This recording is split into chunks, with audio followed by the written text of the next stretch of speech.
নমস্কার বন্ধুরা, আরো একটা রেসিপি নিয়ে চলে এলাম আপনাদের কাছে। আজকে রান্না করব কাঁচকলার রেসিপি। কলাগুলোকে প্রথমে আমি দু সাইড কেটে নেব, দিয়ে দু পিস করব। এই যে এরকম দু পিস করব। একটা বাটিতে জল নিয়েছি, সেই জলে রেখে দেব।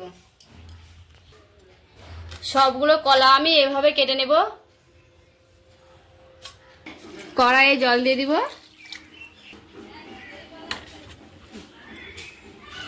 সেই কলাগুলো দিয়ে দিব জলের মধ্যে।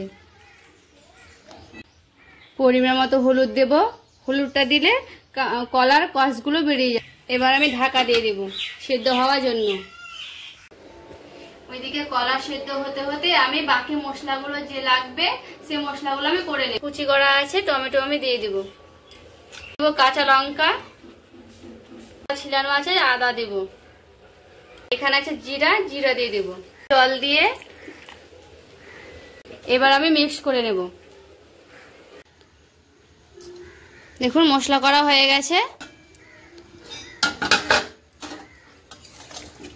এখানে আমার কলাগুলো সেদ্ধ হয়ে গেছে, এবার আমি নামিয়ে নেব। এবারে কলার এই চোকাগুলো আমি উঠিয়ে নেব। এই চোকাগুলোও কিন্তু বেটে ভালো লাগে খেতে। হয়ে গেছে, এবার আমি রেখে দেব।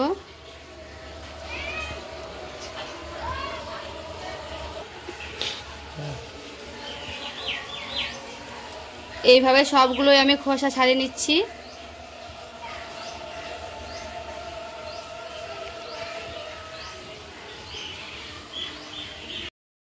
কলাগুলোকে হালকা একটু আমি চাপ দিয়ে নেব চামচ দিয়ে।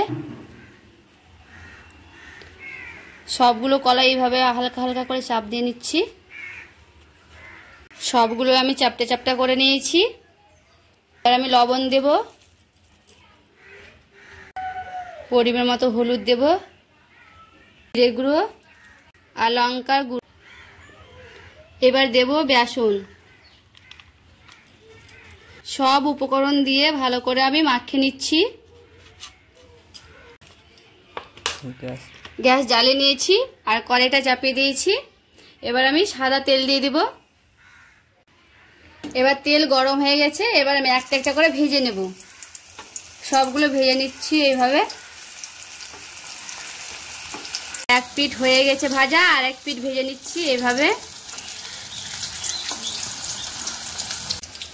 এবারে লাল লাল করে ভেজে নিয়েছি, এবার আমি উঠিয়ে নিচ্ছি।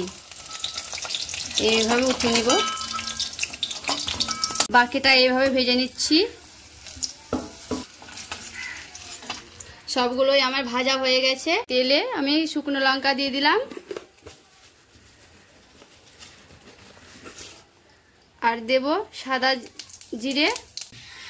এবার আমি মশলা দিয়ে দিব।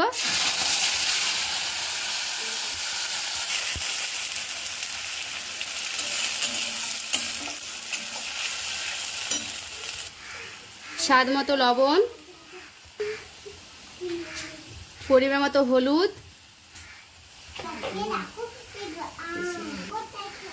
আর দেব কাশ্মীরি লঙ্কার গুঁড়ো। উপকরণ দিয়ে আমি ভালো করে কষিয়ে নিব।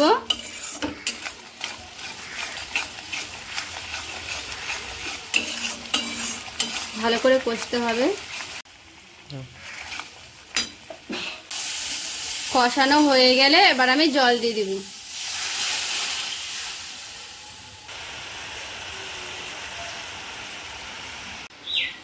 এবার আমি সব কলাগুলো দিয়ে দিব। কাঁচা কলার এই রেসিপিটা একবার বাড়িতে ট্রাই করবেন, দেখবেন খেতে কিন্তু খুব সুন্দর লাগে।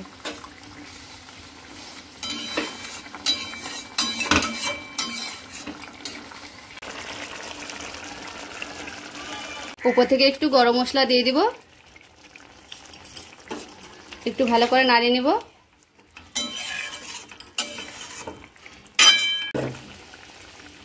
কাঁচা কলা আমাদের রান্না হয়ে গেল, এবার আমি নামিয়ে নেব।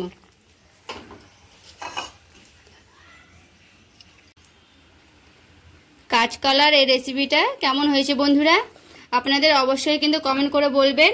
আর ভালো লাগলে লাইক এবং সাবস্ক্রাইব করে পাশে থাকবেন।